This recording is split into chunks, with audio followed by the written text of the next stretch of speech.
स्वयं सुकृतिनं भवने सलक्ष्मी पापात्मनं कृतधियां हृदये सुबुद्धि श्रद्धां सतां कुलजन प्रभवस्य लज्जा त्वां त्वां नतः स्म परिपालय देवि विश्वम् कैकैवल्यदाताश्च संशरणागति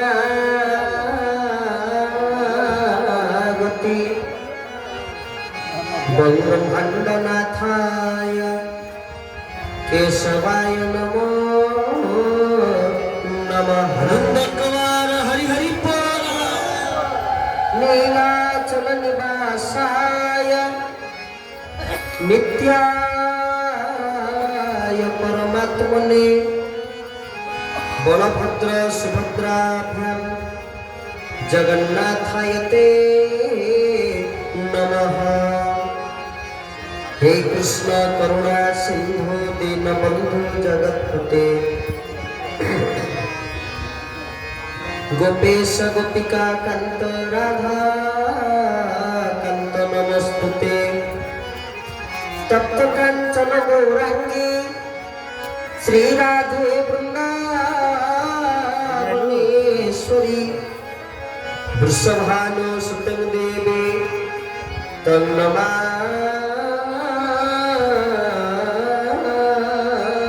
कृष्णप्रिये।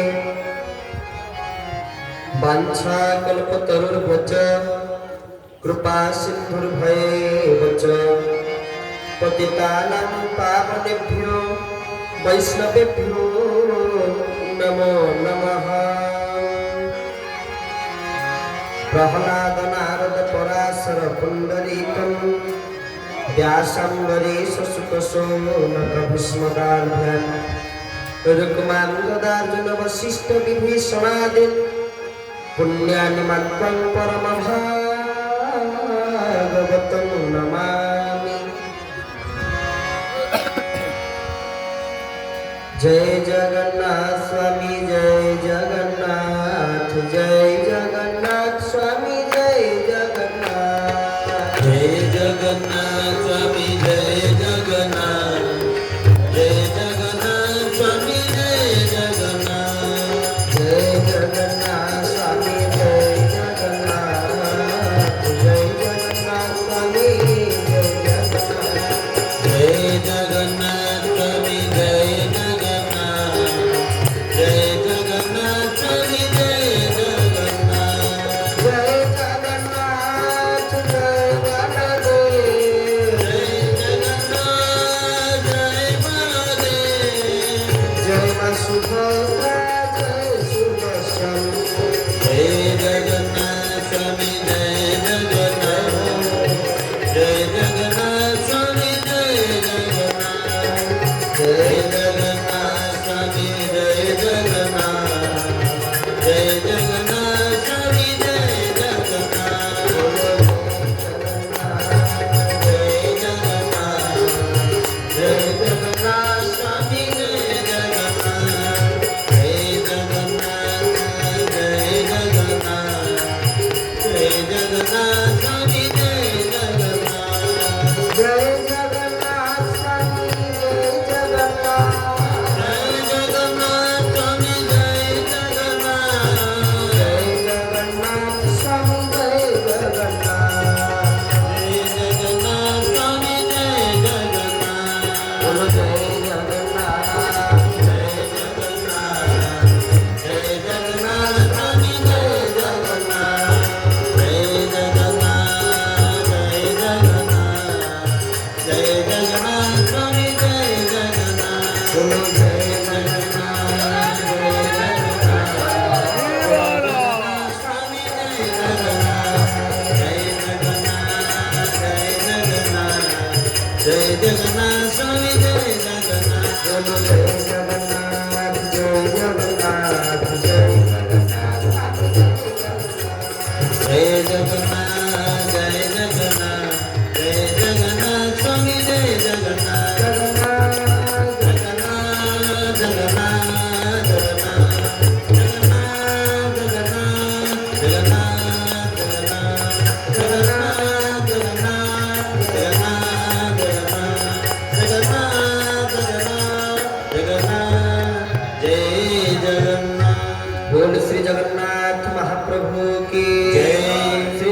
देवजियों की जय। श्री सुभद्रा मैया की जय। श्री सुदर्शन महाराज की जय। आज आनंद की जय। अपने अपने गुरुदेव स्वामी की जय। अपने अपने पिता माता की जय। समस्त संत महापुरुष वैष्णव वृंद की जय। समस्त भक्त श्रोता मंडली की जय। ग्राम ग्राम देवती ठाकुराणी की जय। जो मैंने हाथ टिकी जय करुणाहांती की जय। समस्त कल्याण हो बोलनंदे कुमार समस्त गुरुगोविंद चित्तन जागृत हो बोलनंदे कुमार प्रभुत्व सदिच्छा पूर्ण हो बोलनंदे कुमार हरिशरणम भगवान अनंत कोटि ब्रह्मांड नायक असंख्य दिव्यानंत कल्याण गुणगण निलय निखिल हय प्रत्यनेक भक्त वांछा कल्पतरु भक्त वश्चल शरणागत वश्चल अखंड रस घनीभूत विग्रह असंख्य दिव्यानंत कल्याण गुणगण निलय महाप्रभु जगत्रनाथ जगन्नाथ देवदेव काम प्रहलायुध बलदेवज्यू देवी माता कंपल्य पुरवासिनी सुभद्रिका चक्रराज आयुधराज श्री सुदर्शन महाराज चरणार बिंदरे अष्टोत्तर सप्तबार साष्टांग प्रणिपात निवेदन करे परम आराध्य ठाकुर श्री श्री चरमनाथ गुरुस्वामी परम कारुणिक श्री श्री गुरुदेव जलोका महापुरुषों समेत देवभूमि तपोभूमि आर्यवर्त भारत भूखंडर समस्त गुरु परंपरा आचार्य परंपरा को समक्ति प्रणिपात निवेदन करी এই স্থাନରେ আয়োজিত ইতিবা दशम वार्षिक श्री जगन्नाथ पांचरात्र पारायण प्रवचन ज्ञान यज्ञ वरेण्य कर्मधार स्वरूप व्यासजी महाराज परम पूज्य दधिवामन महाराज श्री चरण वंदन करुच्ची मंचासीन समस्त संत महापुरुष वैज्येष्ठ व्यक्ति गुरुजन समस्त प्रणाम निवेदन करी हरिकथार संयोग करुवा नैसर्गिक गंधर्व कला नैपुण्यता हासिल कर समस्त कलाकार बंधु मान समेत मोर सम्मुख भाग उपस्थित होता जगन्नाथ प्रेमी भगवत कथा प्रेमी समस्त पितृप्रतिम बाबा माने भक्तिमय करुणामय माँ माने बालगोपाल स्वरूप कुनि कुनि पिला माने जल स्थल वन गिरी आकाश तुम्ब लीला सबुठारी प्रकाश समस्त भितर भगवत सत्ता को उपलब्धि करी समस्त भगवत स्वरूप गण को आम हृदय गभीरतम प्रदेश समस्त प्रणाम निवेदन करुचु आज श्री जगन्नाथ पांचरात्र प्रवचन कार्यक्रम पारायण प्रवचन ज्ञान यज्ञ उद्घाटन दिवस व प्रथम दिवस पवित्र साध्यकालीन सत्संग अधिवेशन में समस्त उपस्थित महाप्रभु श्री जगन्नाथ प्रभुंकर से परम पावन शास्त्रीय कई पद कथा को श्रवण करने निमित्त तेरे आम आसवा पूर्व पूज्य व्यासजी महाराज आपण निकट में सूचना प्रदान करुले आज पारायण प्रसंग कौन कौन कौन कौन पारायण होती आम ताकू वर्तमान श्रवण करवा गोटे श्लोक पूज्य महाराज उच्चारण कर कौन ना पुरुषोत्तमाख्यं सुमहत क्षेत्रं परम पावनं यत्रास्ते दारवतनु श्री समानुसयया पुरुषोत्तमाख्यं सुमहत क्षेत्रं परम पावनं यत्रास्ते दारवतनु श्री समानुसयया यार अर्थ पुरुषोत्तम क्षेत्र हूँ एक परम पावन क्षेत्र कौन पर परम पावन क्षेत्र गंगायांचं जलेर मुक्ति और वाराणस्यां जले स्थले च अंतरिक्षे मुक्ति श्री पुरुषोत्तम जदि आप गंगा को जीवे नदी रे गंगा नई जदि आप स्नान करेंगे ना ताले कौन आपण माने गंगा जीवार प्रकृत लाभटा कौटी पारे कि तो गंगार गले कौटी मुक्ति पाइबे ना गंगायांचं जलर मुक्ति जलर मुक्ति पाइबे और वाराणस्यां जले स्थले जदि वाराणसी की जीवे ताले जलर मध्य मुक्ति पाई परिबे स्थलर मध्य मुक्ति पाई परिबे किंतु गोटे क्षेत्र जाके श्री क्षेत्र महाप्रभु श्री जगन्नाथ धाम कहले जले स्थले च अंतरिक्षे मुक्ति श्री पुरुषोत्तम जलरे स्थलरे एवं आकाश अंतरिक्षे जलरे मध्य मुक्ति पाइबे स्थलरे मध्य मुक्ति पाइबे आकाश मार्गरे मध्य मुक्ति पाइबे मुक्ति श्री पुरुषोत्तम कारण ए क्षेत्रटी महाप्रभु प्रस्तुत करिसेंति केवल मुक्ति देवा पाई लोक को जाचिकी मुक्ति देबे ए क्षेत्रटी केवल समस्त को भगवान जाचिकी मुक्ति देउछन ଆଉ ଏ କ୍ଷେତ୍ରରେ ହଉଛି କଣ? ନୈମିଷାରଣ୍ୟ ମୁନି ଋଷି ମାନେ ମୁନି ଋଷି ମାନେ ଜୈମିନୀ ମୁନିକୁ ପ୍ରଶ୍ନ କରୁଛନ୍ତି। କଣ ପ୍ରଶ୍ନ କରୁଛନ୍ତି? ନା ଭଗବାନ ସର୍ବଶାସ୍ତ୍ରଜ୍ଞ ସର୍ବତୀର୍ଥ ମହାତତ୍ତ୍ୱବିତ୍ କଥିତଂ ୟତୟା ପୂର୍ବଂ ପ୍ରସ୍ତୁତେ ତୀର୍ଥକେ ତମେ। ଆପଣ କୃପା କରି କୁହନ୍ତୁ ଯେ ଏ ପୁରୁଷୋତ୍ତମ କ୍ଷେତ୍ର ସମ୍ବନ୍ଧରେ ଆମେ ଶ୍ରବଣ କରିବା ପାଇଁ ଆମର ଉତ୍କଣ୍ଠା ବ୍ୟାକୁଳତା ଆହୁରି ବଢି ବଢି ଯାଉଛି। କଣ ପାଇଁ? ନା ଆପଣ ଭଗବାନ ସର୍ବଶାସ୍ତ୍ରଜ୍ଞ, ସର୍ବଶାସ୍ତ୍ର ଆପଣ ମାନଙ୍କର ମୁଖରେ କଣ୍ଠସ୍ଥ ତେଣୁ ଆପଣ ନିଶ୍ଚିତ ଭାବରେ ଏଇ ପ୍ରଶ୍ନର ଏ ସମସ୍ୟାର ଉତ୍ତର ଦେଇପାରିବେ ନା। କଣ ସେ ପ୍ରଶ୍ନ? ନା ପୁରୁଷୋତ୍ତମ କ୍ଷେତ୍ର, ପରମ ପାବନ କ୍ଷେତ୍ର। ୟଥାସ୍ଥ କହିଲେ ଯୋଉଠାରେ ଦାରବ ତନୁ, ମହାପ୍ରଭୁଙ୍କର ତନୁ କହିଲେ ଶରୀର, ଶରୀରଟା କୋଉ ଭଳିଆ? ଦାରୁ ଶରୀର। କିନ୍ତୁ ଲୀଳା କରୁଛନ୍ତି କୋଉ ଭଳିଆ? ନା ଶ୍ରୀ ସହ ମାନୁଷ ଲୀଳୟା। ଯଦି ଆମେ ଏ ସ୍କନ୍ଦ ପୁରାଣର ଆଜି ଖାଲି ଗୋଟିଏ ଶ୍ଲୋକକୁ ଚର୍ଚ୍ଚା କରିବା, କଣ ମହାପ୍ରଭୁ ଶ୍ରୀ ଜଗନ୍ନାଥଙ୍କର ମାନବୀୟ ଲୀଳା। ଆମେ ଯୋଉଠି ସ୍କନ୍ଦ ପୁରାଣରେ ପ୍ରତ୍ୟେକ ବର୍ଷ ଶୁଣୁଛେ ଜଗନ୍ନାଥ ମହାପ୍ରଭୁ ଲୀଳା କରୁଛନ୍ତି ମଣିଷ ଭଳିଆ, କଣ କଣ ସେ ମଣିଷ ଭଳିଆ ଲୀଳା? ତେବେ ଆପଣମାନେ ଧୀର ସ୍ଥିର ପୂର୍ବକ ସମସ୍ତେ ଶ୍ରବଣ କରିବେ, ନିଶ୍ଚିତ ଭାବରେ ଆମେ ଆଶା କରୁ। କଣ ନା ପ୍ରଥମେ ଯଦି ଆପଣମାନେ ମହାପ୍ରଭୁଙ୍କର ଦୈନନ୍ଦିନ ନୀତିକୁ ଲକ୍ଷ୍ୟ କରିବେ, ଦୈନନ୍ଦିନ ନୀତିକୁ ଯଦି ଆପଣମାନେ ଲକ୍ଷ୍ୟ କରିବେ, ବିଚାର କରିବେ, ତାହେଲେ ଇଏ ସମ୍ପୂର୍ଣ୍ଣ ଲୀଳା ହେଉଛି ମଣିଷ ଭଳିଆ। ନା କେମିତି ମଣିଷ ଭଳିଆ? ନା ଆମେ ଯେତେବେଳେ ସମସ୍ତେ ସକାଳୁ ଉଠୁଛୁ, ସକାଳୁ ଉଠି କଣ କରୁଛେ? ମୁହଁ ଧୋଉଛେ, ଦାନ୍ତ ଘଷୁଛେ। ଆଚ୍ଛା, ଯଦି ଆମେ ସକାଳୁ ଉଠିକିରି ମୁହଁ ଧୋଇକି ପ୍ରଥମ କାମଟି ଆମର ଦାନ୍ତ ଘଷିବା। ଏବେ ତ ଇଏ ତ ଗାଁର ପରିବେଶ, ଆପଣମାନେ ପ୍ରାୟ ଆଉ ଦାନ୍ତ କାଠିର ବ୍ୟବହାର କିଏ କରୁଛନ୍ତି ନା? ସମସ୍ତେ ବ୍ରସ୍, ପ୍ରାୟ ସମସ୍ତେ ବ୍ରସ୍ର ବ୍ୟବହାର କରୁଛନ୍ତି। କିନ୍ତୁ ଏପର୍ଯ୍ୟନ୍ତ ମହାପ୍ରଭୁ ଶ୍ରୀ ଜଗନ୍ନାଥ ସେ ଗାଁର ପରମ୍ପରାକୁ ଭୁଲି ଯାଇ ନାହାନ୍ତି। ଆଜି ବି ମହାପ୍ରଭୁ, ତାଙ୍କୁ କୋଟିପତି କିଏ ଅଛନ୍ତି? ଜଗନ୍ନାଥ ମହାପ୍ରଭୁଙ୍କୁ କୋଟିପତି, ତାକୁ ତ କୋଟିପତି ଆମେ କହିପାରିବାନି, ବିଶ୍ୱପତି ସିଏ। ତେବେ ତାଙ୍କଠୁ ଧନ୍ୟ ଆଉ କିଏ ଅଛନ୍ତି ମତେ କୁହନ୍ତୁ? ଅଛନ୍ତି କି? କେହି ନାହାନ୍ତି। ଏ ସୃଷ୍ଟି ଗୋଟାକ, ମୁଁ ଗର୍ବ କରୁଛି ମୋର ଭୁବନେଶ୍ୱର ବରମୁଣ୍ଡାରେ ଏତିକି ଜାଗା, କି କଟକ ବାଦାମବାଡ଼ିରେ ଏତିକି ଜାଗା, କି ନୟାଗଡ଼ ବସଷ୍ଟାଣ୍ଡ ପାଖରେ ଏତିକି ଜାଗା, ଜାଗାକୁ ନେଇକି, ଗାଡ଼ିକି ନେଇକି, ଘରକୁ ନେଇକି ତ ଗର୍ବ କରୁଛି ମୁଁ ଧନୀ, କି ମୁଁ କୋଟିପତି, ମୋର ବ୍ୟାଙ୍କ ବାଲାନ୍ସ ଅଛି ବୋଲି। କିନ୍ତୁ ଯଦି ଜଗନ୍ନାଥ ମହାପ୍ରଭୁଙ୍କର ସମ୍ପତ୍ତିକି ଆପଣ ଶୁଣିବେ ତାହେଲେ ଆଶ୍ଚର୍ଯ୍ୟ ହେବେ। ଏ ସୃଷ୍ଟିଟା ତାଙ୍କର, ତେଣୁ ତାଙ୍କ ସମ୍ପତ୍ତି କିଏ ନିର୍ଣ୍ଣୟ କରିବ? କିନ୍ତୁ ଯଦି ସେମିତି ଲିଖିତ ଆକାରରେ ଖାତା ଖଣ୍ଡିଆ ହିସାବରେ ଆପଣ ଦେଖିବେ, ଜଗନ୍ନାଥଙ୍କର ଜମି କେତେ ଏକର ଜାଣନ୍ତି? 17,000 ଏକର। ମନେ ରଖିଥିବେ, ତାଙ୍କ ସମ୍ପତ୍ତି ହଉଛି 17,000 ଏକର ଯଦି ଲିଖିତ ଆକାରରେ ବିଚାର କରିବେ। କିନ୍ତୁ ସମ୍ପୂର୍ଣ୍ଣ ଏ ଜଗତଟା ହଉଛି ତାଙ୍କର ବୋଲି ତ ସିଏ ଜଗନ୍ନାଥ ସ୍ୱାମୀ ନୟନ ପଥଗାମୀ ଭବତୁ ମେ, ଜଗନ୍ନାଥ ସ୍ୱାମୀ ନୟନ ପଥଗାମୀ ଭବତୁ ମେ। ଆଦିଗୁରୁ ଶଙ୍କରାଚାର୍ଯ୍ୟ ଯାହାଙ୍କର ଧ୍ୟେୟ ବାକ୍ୟ ଅହଂ ବ୍ରହ୍ମାସ୍ମି, ଅହଂ ବ୍ରହ୍ମାସ୍ମି, ତାଙ୍କୁ ପଚରାଯାଉଥିଲା ବ୍ରହ୍ମ କିଏ? ସେ ତ କହୁଥିଲେ ଅହଂ ବ୍ରହ୍ମାସ୍ମି। କିନ୍ତୁ ଯେତେବେଳେ ଶ୍ରୀକ୍ଷେତ୍ରରେ ଆସି ମହାପ୍ରଭୁ ଦର୍ଶନ କଲେ, କହିଲେ ପରମ ବ୍ରହ୍ମା ପୀଡ଼ କୁବଲ ତଳୟତ୍ ଫୁଲ୍ଲ ନୟନ। ଆମେ ବ୍ରହ୍ମ ହେଲେ ଆପଣ ହଉଛନ୍ତି ପରମ ବ୍ରହ୍ମ। ଦେବ ମା ମାନେ, ବାପା ମାନେ, ସମସ୍ତେ ବଡ଼ ଜଗତର ଲୋକ ଶୁଣନ୍ତୁ, କଣ ସେ ମହାପ୍ରଭୁଙ୍କର ପରମ ପାବନ ମାନବ ଲୀଳା। ମହାପ୍ରଭୁ ଦାନ୍ତ ଘଷୁଛନ୍ତି, କାଇଁ? କଣ ବସର ଅଭାବ? ତାଙ୍କଠୁ କୋଟିପତି ଧନୀ ସଂସାରରେ ନାହାନ୍ତି ବୋଲି ଗୋଟିଏ ପ୍ରମାଣ ଆପଣ ଶୁଣିଲେ, 17,000 ଏକର ଜମି କାହାର ନଥିବ। ଦ୍ୱିତୀୟ, କୋଟିପତି ଲୋକ ଯୋଉମାନେ ସବୁ ଶିଳ୍ପପତି, ସେ ସବୁ ବଡ଼ ବଡ଼ ଗାଡ଼ି ମେଣ୍ଟେନ୍ କରନ୍ତି। ଅଡି ଗାଡ଼ି ହଉ, କି ଆପଣଙ୍କର ମର୍ସିଡିଜ ହଉ, ଜାଗୁଆର ହଉ, BMW ହଉ, ତେବେ ଲକ୍ଷାଧିକ ଟଙ୍କାର, 50 ଲକ୍ଷ, 70 ଲକ୍ଷ, କୋଟିଏ ଟଙ୍କାର, କୋଟିଏରୁ ଉର୍ଦ୍ଧ୍ୱ ଟଙ୍କାର ଗାଡ଼ି ସେମାନେ ବ୍ୟବହାର କରନ୍ତି ସତ। କିନ୍ତୁ ଯୋଉ ଗାଡ଼ିକି ସେ ବ୍ୟବହାର କରନ୍ତି, ମାନେ ଡିଜେଆରଟେ କିଣୁ କି ଅଲ୍ଟୋଟେ ବି କିଣୁ, ସେ ଗାଡ଼ିରେ ଥରେ ବସିବ ନା ସେ ଗାଡ଼ିକି କିସ୍ତି ସୁବିଧା କଣ ଚଲାଉଥିବ? କିସ୍ତି ସୁଝି ସାରିଲା ପରେ ବି 5 ବର୍ଷ ଚଲେଇବେ।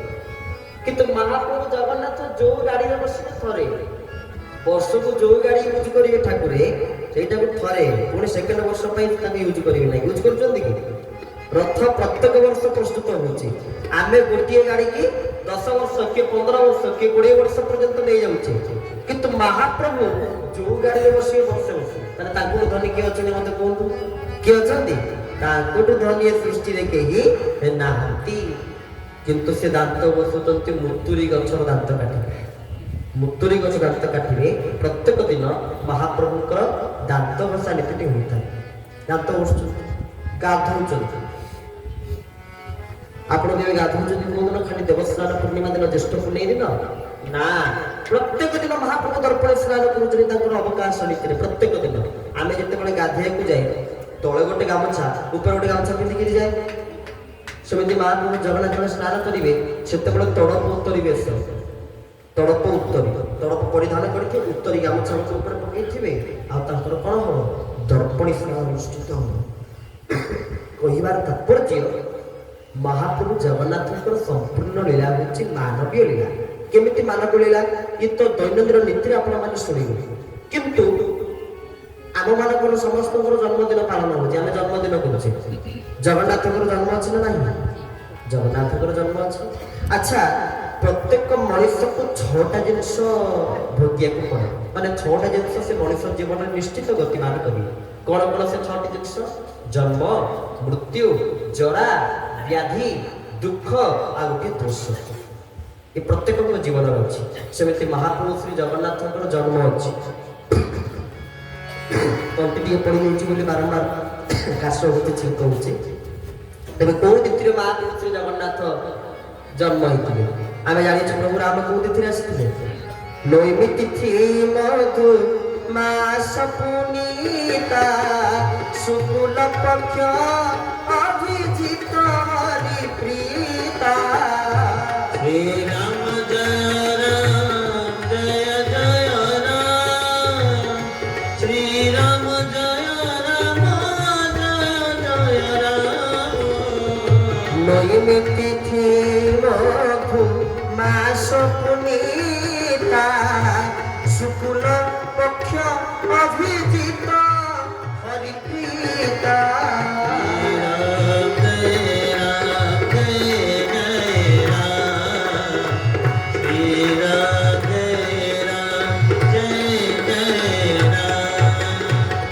श्यावर रामचंद्र भगवान की नैमि तिथि मधुमास पुनीता शुक्ल पक्ष अभिजित हरिप्रीता। तेणु प्रभु राम त्रेतया जुगरे नवमी तिथि आसी। द्वापर जुगरे भगवान कृष्ण को तिथि आसी जन्माष्टमी भाद्र मास कृष्ण पक्ष अष्टमी तिथि, नृसिंह चतुर्दशी, वामन द्वादशी, गणेश चतुर्थी। ताले जगन्नाथ जो महाप्रभु श्री जगतरनाथ जगन्नाथ आम मानकर समस्तकर प्राणर प्राण जीवनर जीवन आम गुणसूत्र आम जीवने महाप्रभु श्री जगन्नाथ अच्छा से जगन्नाथ जन्म पुणी केबे होची केबे जन्म होचंती सी। यदि प्रकृत आपण माने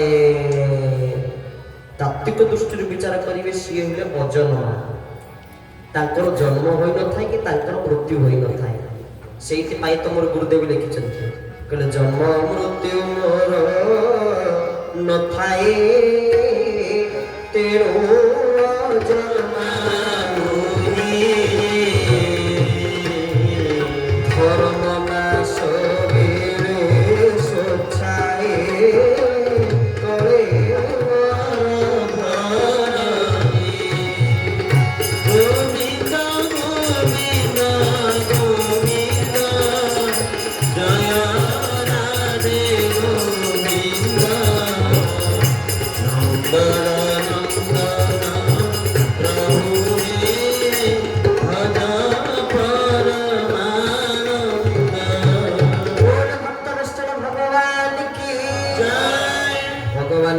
जन्म थाए ना भगवान को मृत्यु थाए।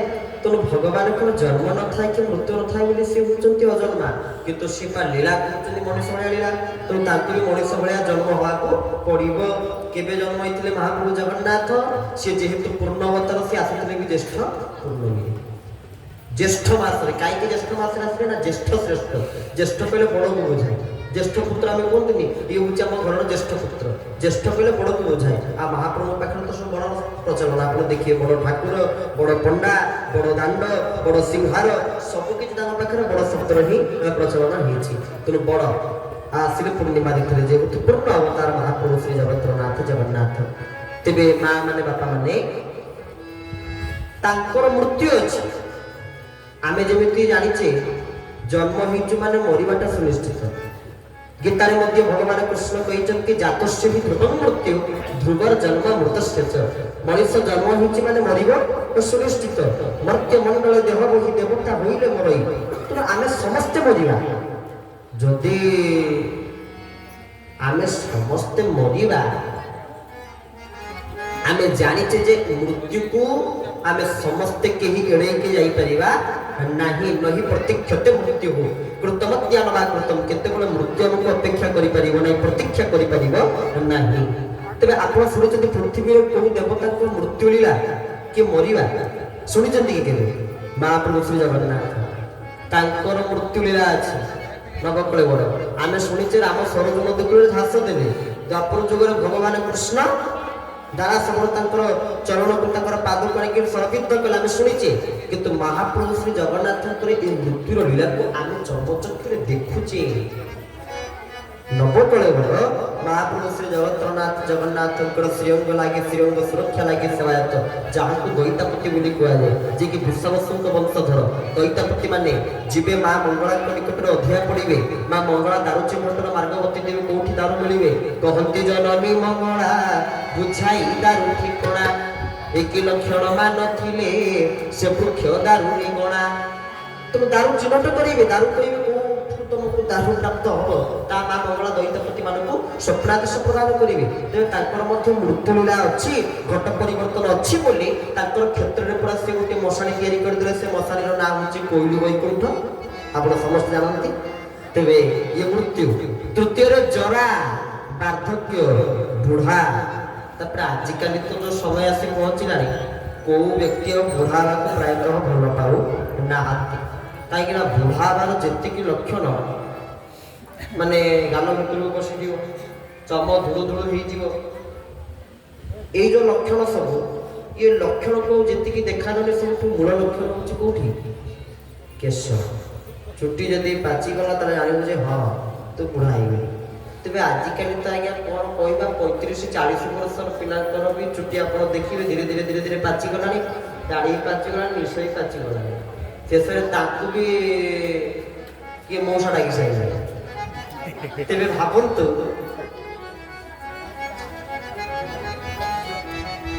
ବୁଢ଼ା ହେବାକୁ ଯଦି କେହି ଭଲ ପାଉନାହାନ୍ତି, ଗୋଟିଏ ଘରେ ଜଣେ ବ୍ୟକ୍ତିଙ୍କର ଚୁଟି କ'ଣ ହେଲା ନା କଳା ଚୁଟି ଗୁଡ଼ାକ ସବୁ ଧଳା ହେଇଗଲା।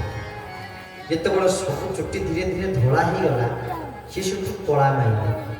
ତାଙ୍କର ଗୋଟେ ପୁଅ, ସେ ପୁଅ ବି ବାହା ହେଇଛି, ତାର ବି ଗୋଟେ ପୁଅ ଅଛି। ସେ ପୁଅ ବି ଦେଖୁଛି ଯେ ଆରେ ହଁ ତ ମୋ ଚୁଟି ବି ଧୀରେ ଧୀରେ କଳା ହେଇଗଲା, ଏ ଧଳା ହେଇଗଲା, ମୁଁ ଯାଉଛି କ'ଣ କରିବି, କଳା ମାରିବି। ନାତି ବି କହିଲା, ପ୍ରଥମେ ବୁଢ଼ା ତା ଚୁଟି ଧଳା ହେଇଯାଉଥିଲା, ସେ କଳା ରଙ୍ଗ ମାଇଲା। ତାପରେ ତା ପୁଅ, ତାର ବି ସେମିତି ଧଳା ହେଇଯାଉଥିଲା, ସେ କଳା ମାଇଲା। ଏବେ ନାତି, ନାତି ତ ଛୋଟିଆ ପିଲାଟା, 8 ବର୍ଷର ପିଲାଟା। 8 ବର୍ଷର ପିଲାଟାର ଚୁଟି ବଡ଼ ପାଇଁ ପାଚି ଯାଉଛି। କିନ୍ତୁ ସିଏ କ'ଣ କଲା, ତା ଚୁଟି କଳା ଅଛି, ଇଏ ଧଳା ରଙ୍ଗ ମାଇଲା। ବାପା, ବୁଢ଼ା ବାପା ଧଳା ରଙ୍ଗରେ କଳା ମାରୁଥିଲେ ଚୁଟି କଳା କରିବା ପାଇଁ, ୟାର ଚୁଟି ପୁରା କଳା, ଇଏ କିନ୍ତୁ ତା ଚୁଟିରେ ଧଳା ରଙ୍ଗ ମାରୁଛି। ବାପା ବୁଢ଼ା ବାପା ସେ ପହଞ୍ଚି ଗଲାରେ, ଇଏ କ'ଣ କରୁଛୁ? ଆରେ ଚୁଟି ଗୁଡ଼ାକୁ ତୁ ଧଳା କରିଦେଉଛୁ, ଆରେ ଆମର ଧଳା ଭଳି ଆମେ ତାକୁ କଳା କରୁଛୁ, ଆଉ ତୋର କଳା ଅଛି ତୁ ତାକୁ ଧଳା କେମିତି କରିଦେଉଛୁ କହିଲୁ? ନାତି ଟୋକା ଉତ୍ତର ଦେଲା, କହିଲା କଥା କ'ଣ କି, ତମେ ତ ଚୁଟି କଳା କଲ ଜେଜେ, ଆମ ବାପା ବି ଚୁଟି କଳା କଲେ, ତମେ ଯଦି ସବୁ ଚୁଟି କଳା କରିଦେବ, ସବୁ ଯଦି ଟୋକା ହେଇଯିବ, ଘରେ ତ ପୁଣି ଗୋଟେ କିଏ ମୁରବୀ ରହିବ ନା। ଆଉ ଘରେ ଗୋଟେ କି ପୁଣି ମୁରବୀ ଦରକାର ନା। ମୁରବୀ ଜଣକ କିଏ ରହିବ? ସଚ୍ଚିଦାନନ୍ଦ ଭଗବାନ କି ଜୟ। ବୁଢ଼ା ଆଉ କିଏ ଭଲ ପାଆନ୍ତି, କିନ୍ତୁ ମହାପ୍ରଭୁ ଶ୍ରୀ ଜଗନ୍ନାଥ ବୁଢ଼ା ହୁଅନ୍ତି କେମିତି ନା, ଯେତେବେଳେ ପହଣ୍ଡି ହେଇକିରି ଆସିବେ, ଯେଉଁମାନେ ପହଣ୍ଡି କରିକି ଆଣିବେ ଦଇତାପତି ସେବାୟତ, ଯେତେବେଳେ ମହାପ୍ରଭୁଙ୍କ ନବକଳେବର ଆଉ 2-3 ବର୍ଷ ବାକି ଥିବ, ଦଇତାପତି ମାନେ କହିବେ କ'ଣ ଠାକୁର ବୁଢ଼ା ହେଇଗଲେଣି କି? ନା କାହିଁକି ନା ଆଉ ତ ଷ୍ଟ୍ରେନ୍ଥ ଦେଇକିରି ଚାଲିପାରୁନ। ତାମାନେ ତାଙ୍କୁ ଅନୁଭବ ହୁଏ ଯେ ଜଗନ୍ନାଥ ବୁଢ଼ା ହେଇଗଲେଣି ବୋଲି। ଜରା ବି ତାଙ୍କୁ ଆସେ, ବାର୍ଦ୍ଧକ୍ୟ ବି ଆସେ, ଜନ୍ମ ମୃତ୍ୟୁ ଜରା। ତୃତୀୟରେ ବ୍ୟାଧି ଜ୍ୱର ମହାପ୍ରଭୁ ଶ୍ରୀ ଜଗନ୍ନାଥଙ୍କୁ ହୁଏ। ଯେତେବେଳେ ମହାପ୍ରଭୁ ଅତିରିକ୍ତ 108 ଗୋଟରେ ଚତୁର୍ଧାମୂର୍ତ୍ତି ସ୍ନାନ କରିବେ, ଅତି ସର୍ବତ୍ର ଗରିହିତ ବୋଲି ଜଗତକୁ ଶିକ୍ଷା ଦେଲେ, ଜଗତରେ ଯାହା ଉଚ୍ଚ ହୁଏ ଅତି ହବାଟା କେତେବେଳେ ଭଲ ନୁହେଁ। ତେବେ ସେଇଥିପାଇଁ ମହାପ୍ରଭୁଙ୍କୁ ଜ୍ୱରରେ ମଧ୍ୟ ପୀଡ଼ିତ ହେବାକୁ ପଡ଼ିଲା। ଆଉ ମହାପ୍ରଭୁ କୋଉଠି ରହିଲେ? ଅଳସର ପିଣ୍ଡିରେ, ଅଳସର ଗୃହରେ ରହିଲେ। ତେଣୁ ଜନ୍ମ ମୃତ୍ୟୁ ଜରା ବ୍ୟାଧି, ପଞ୍ଚମ ଦୁଃଖ। ମହାପ୍ରଭୁଙ୍କର ବି ଦୁଃଖ ଅଛି, ଜଗନ୍ନାଥଙ୍କର ବି ଦୁଃଖ ଅଛି। ଆପଣ କହିବେ ଆମେ ଶୁଣିଛୁ କାଳେ ଖଣ୍ଡାନାଥ ସର୍ବଦୁଃଖାନା, ଅଖଣ୍ଡାନନ୍ଦଦାନତ, ସ୍ୱଭାବାତ ଦାରୁପଙ୍ଗୀ, ପରମ ବ୍ରହ୍ମ ନ ବିଦୀୟତେ। ଆମେ ସମସ୍ତେ ଜାଣିଛୁ ତାପତ୍ରୟ ତାରକ, ତ୍ରାଣପଣ ତିଳକ, ତୁଙ୍ଗରେ ତୁରୀୟ ପ୍ରକଟ। ତେଣୁ ଯିଏ ତାପତ୍ରୟ ତାରକ, ଯିଏ ଆଦି ଭୌତିକ ଆଦି ଦୈବିକ ଆଧ୍ୟାତ୍ମିକ ପରି ତ୍ରିତାପକୁ କାଟି ଦେଇ ପାରନ୍ତି, ଯିଏ ସମସ୍ତଙ୍କର ଦୁଃଖକୁ ମୋଚନ କରି ଦିଅନ୍ତି ବୋଲି ତାଙ୍କ ନାଁ ହେଉଛି ଦୁଃଖହାରି, ଦୀନ ଜନଙ୍କର ବନ୍ଧୁ ବୋଲି ତାଙ୍କ ନାଁ ହେଉଛି ଦୀନ ବନ୍ଧୁ। ପୁଣି ତାଙ୍କର ବି ଦୁଃଖ ଅଛି। ତାଙ୍କର ପୁଣି କି ଦୁଃଖ? ମନ ଦେଇକରି ଶୁଣିବେ। କ'ଣ ଦୁଃଖ? ନା ଯେତେବେଳେ ନୀଳାଦ୍ରି ବିଜୟରେ ମହାପ୍ରଭୁ ଶ୍ରୀ ଜଗନ୍ନାଥ ତାଙ୍କର ଅନ୍ତର୍ବେଦୀକୁ ବିଜେ କରିବେ, ମାନେ ରତ୍ନ ସିଂହାସନକୁ ନୀଳାଦ୍ରି କଟକକୁ ରତ୍ନ ସିଂହାସନକୁ ଚକା ବୈଠ ଉପରକୁ କ'ଣ କରିବେ ନା ଚତୁର୍ଧାମୂର୍ତ୍ତି ବିଜେ ହେବେ। ନୀଳାଦ୍ରି ବିଜେ, ରଥ ସରିଯିବେ, ବାହୁଡ଼ା ସରିଯିବେ, ସୁନାବେଶ ସରିଯିବେ, ଅଧରପଣା ସରିଯିବେ, ନୀଳାଦ୍ରି ବିଜେ ଦିନ ଯେତେବେଳେ ନୀଳାଦ୍ରି ମଣ୍ଡପକୁ ସେ ବିଜେ କରିବେ, ସେତେବେଳେ ହବ କ'ଣ? କଳି ହୁଏ। କାହା ସହିତ? ତାଙ୍କ ସ୍ତ୍ରୀଙ୍କ ସହିତ, ଲକ୍ଷ୍ମୀଙ୍କ ସହିତ କଳି ହୁଏ। ଜଗନ୍ନାଥ ମହାପ୍ରଭୁ ଲକ୍ଷ୍ମୀଙ୍କ, ଆଉ ସେଇ କଳିକି ଆମେ ମାନେ କ'ଣ ଏପଟେ ଜଗନ୍ନାଥ ଲକ୍ଷ୍ମୀ କଳି ଲାଗୁଥିବେ, ଆମେ କ'ଣ କରିବୁ? ଟିଭି ପଛପଟେ ଆମେ ସମସ୍ତେ କମେଣ୍ଟାରୀ କରିବୁ, ଧାରାବିବରଣୀ ଦେବୁ। ଯେତେକ ଟିଭି ପ୍ରାର୍ଥନା, ଅଳଙ୍କାର, Doordarshan, OTV, ETV, Kanak news, ଯେତେକ ଟିଭି ସବୁ ଅଛନ୍ତି, ନ୍ୟୁଜ୍ ଚ୍ୟାନେଲ ଅଛନ୍ତି, ସେ ଭିଜୁଆଲ ଦେଖଉଥିବ, ଜଣେ ପଛପଟେ କ'ଣ କରୁଥିବେ? ଘୋଷକ କମେଣ୍ଟାରୀ କ'ଣ କରୁଥିବେ? ନା ଧାରା ବିବରଣୀ ପ୍ରଦାନ କରୁଥିବେ। ତେବେ ଭାବନ୍ତୁ, ଆପଣଙ୍କ ଘରେ ସ୍ୱାମୀ ସ୍ତ୍ରୀ ଭିତରେ କଳି ହେବ, ତାକୁ ସବୁ ଲୋକ ଆସି ଫୋନରେ ଭିଡ଼ିଓ କରିବେ, ଭିଜୁଆଲ କରିକି ତାକୁ ଫେସବୁକ୍ ଇନଷ୍ଟାଗ୍ରାମରେ ଲାଇଭ୍ କରିକି ତାକୁ ପଠେଇଦେବେ। ଆଉ ସେଇ ପଛପଟେ ଜଣେ କହୁଥିବ ଦେଖ ୟାଙ୍କର କେମିତି କଳି ଚାଲିଛି। ଆପଣଙ୍କୁ ଭଲ ଲାଗିବ? ଖୁସି ଲାଗିବ କି? ସେଇଟା ହେଲା ଜଗନ୍ନାଥ ମହାପ୍ରଭୁଙ୍କର ଦୁଃଖ। କ'ଣ ନା ଦେଖ ମୋର ଆଉ ମୋ ସ୍ତ୍ରୀ ଭିତରେ ଝଗଡ଼ା ଚାଲିଛି, ଇଏ ଓଲଟି ସମାଧାନ ନ କରିକି କ'ଣ କରୁଛନ୍ତି ନା କ୍ୟାମେରାରେ ଭିଡ଼ିଓ ସୁଟ୍ କରିକି ଯାଇକି ଇନଷ୍ଟାଗ୍ରାମ, ଫେସବୁକ୍, ୟୁଟ୍ୟୁବରେ ଲାଇଭ୍ କରୁଛନ୍ତି, ଟିଭିରେ ଲୋକଙ୍କୁ ଜଣେଇ ଦେଉଛନ୍ତି ଘର ଘର ବୁଲିକି ଯେ ଆମର ଝଗଡ଼ା ଚାଲିଛି। ଏଠି ଆମେ ତାଙ୍କ ଝଗଡ଼ା କଥା କହୁଛୁ ନା କ'ଣ? ଆପଣ ସବୁ ଜାଣୁଛନ୍ତି ନା ଜାଣିନାହାନ୍ତି? ଆପଣ ଘର ଝଗଡ଼ା ଯଦି ଯାଇକି ମୁଁ ଆଉ କେଉଁ ଗାଁରେ କରେ, ଏଠି ଧରି ନିଅନ୍ତୁ କେଉଁ ଜଣେ ବ୍ୟକ୍ତି, କେଉଁ ବ୍ୟକ୍ତି ବିଶେଷଙ୍କର ଝଗଡ଼ା ତାଙ୍କର ସ୍ତ୍ରୀଙ୍କ ସହିତ ହେଉଛି, ମୁଁ ଯଦି ସେ ଝଗଡ଼ାକୁ ଯାଇକି କହିଦିଏ ବିଭିନ୍ନ ଗାଁରେ, ଯଦି ବିଭିନ୍ନ ଗାଁରେ ଯାଇକି ଯଦି ସେ କଥା କହେ, ତାହେଲେ ଆପଣମାନଙ୍କର ମନ କଷ୍ଟ ହେବନି? ମନ ଆପଣମାନଙ୍କର ମନ ତ ଆପଣମାନଙ୍କର ନିହାତି ନିଶ୍ଚିତ ଦୁଃଖ ହବ। ସେମିତି ମହାପ୍ରଭୁ ଜଗନ୍ନାଥଙ୍କର ବି ଦୁଃଖ ହୁଏ। ତାପରେ ଷଷ୍ଠ ହେଉଛି ଦୋଷ। ଜଗନ୍ନାଥ ମହାପ୍ରଭୁଙ୍କର ବି ଦୋଷ ଅଛି। ଆଚ୍ଛା, ପୁଣି ତାଙ୍କର ଭୁଲ କ'ଣ ମହାପ୍ରଭୁଙ୍କର? ଲକ୍ଷ୍ମୀ ଯେତେ କଥା କୁହନ୍ତି, ଲକ୍ଷ୍ମୀ କ'ଣ କୁହନ୍ତି ମହାପ୍ରଭୁଙ୍କୁ? ନା ବାପ ତ ଗୌଣ ନନ୍ଦ ମହାକୁଳ, ଝିଅ ପରା ଯେମା ଦେଇ, ପିଲାଟି ଦିନରୁ ମହପି ଯାଇଛି, କ୍ଷୀର ଦହି ସର ଖାଇ। କହିଲେ ବାପ ତ ଗୌଡ଼, ବାପା ଗୌଡ଼ କି ସେ? ନା ନନ୍ଦ ମହାକୁଳ, ଝିଅ ପରାଜମା ଦେଇ, ପିଲାଟି ଦିନରୁ ମହପି ଯାଇଛି, କ୍ଷୀର ଦହି ସର ଖାଇ। ୟା କାମ ତ ବ୍ରଜେ ପ୍ରସିଦ୍ଧ ନବନୀତ ଚୋର, ଚୋରି କରିବା କାମ ଚୋର, ଚତୁରମଣି ଚାତୁରୀ ପନେ ଜାଣି ଚଣ୍ଡେ ଚଣ୍ଡିଏ ଚକ୍ର ରଚିଛନ୍ତି, ଚଳ ଚୋର ଗଳିନ ଚିତ୍ତ ଚୋର ପ୍ରମାଣ, ଚାରୁ ଗଳିର ଗନ୍ଧା ଭର୍ତ୍ତି ହେଳିଆ ଦୃଶ୍ୟ। ତେଣୁ ଇଏ ତ ସର୍ବଶ୍ରେଷ୍ଠ ଚୋର ମହାପ୍ରଭୁ ଶ୍ରୀ ଜଗନ୍ନାଥ। କ'ଣ କରିବେ ନା ଜଗନ୍ନାଥଙ୍କୁ ଗାଳି ଦେବେ, କହିବେ ତମେ ଚୋର। ଜଗନ୍ନାଥ ମହାପ୍ରଭୁଙ୍କୁ ବିଭିନ୍ନ କଥା କହିକିରି ପାଟି କଲେ ମହାପ୍ରଭୁ କ'ଣ କହିବେ? ଚୁପ୍ ରହିବେ। କାହିଁକି? ମୁଁ ଯଦି ସତରେ ଅଛି, ଯଦି ମୁଁ ଠିକରେ ଅଛି, ଯଦି ମୁଁ ଠିକ କରୁଛି, ମୁଁ କେବେ ପାଟି ଖୋଲିବି? ମୋତେ ଜଣେ ଲୋକ ଗାଳି ଦେଉଥିବ, ମୁଁ ଯୋଉଟା ନୁହେଁ ସେଇଟା କହୁଥିବ, ମୁଁ ତା ମୁହଁରେ ଜବାବ ଦେବି ନା ଦେବିନି? ଯଦି ମୁଁ ଠିକରେ ଅଛି, ଯଦି ମୁଁ ସେଇ କାମଟା କରୁଛି, ମୋତେ ଜଣେ ଚୋର ବୋଲି କହିବ। କାହିଁ ଚୋର ବୋଲି କହିବ? ମୁଁ ଚୋରି କରୁଛୁ ବୋଲି ଚୋର କହିବ। କିନ୍ତୁ ମୁଁ ଚୋରି କରୁନି, ଯଦି ଗୋଟେ ଲୋକ ମୋତେ ବିନା କାରଣରେ ଚୋର ବୋଲି କହିଦିଏ, ତାହେଲେ ମୁଁ ତାକୁ ରାଗିବିନି, ତା କଥାକୁ ପ୍ରତିବାଦ କରିବିନି? କିନ୍ତୁ ମହାପ୍ରଭୁ ଜଗନ୍ନାଥ ଚାହିଁଥିଲେ କ'ଣ ଲକ୍ଷ୍ମୀଙ୍କ କଥାକୁ ପ୍ରତିବାଦ କରିନଥାନ୍ତେ?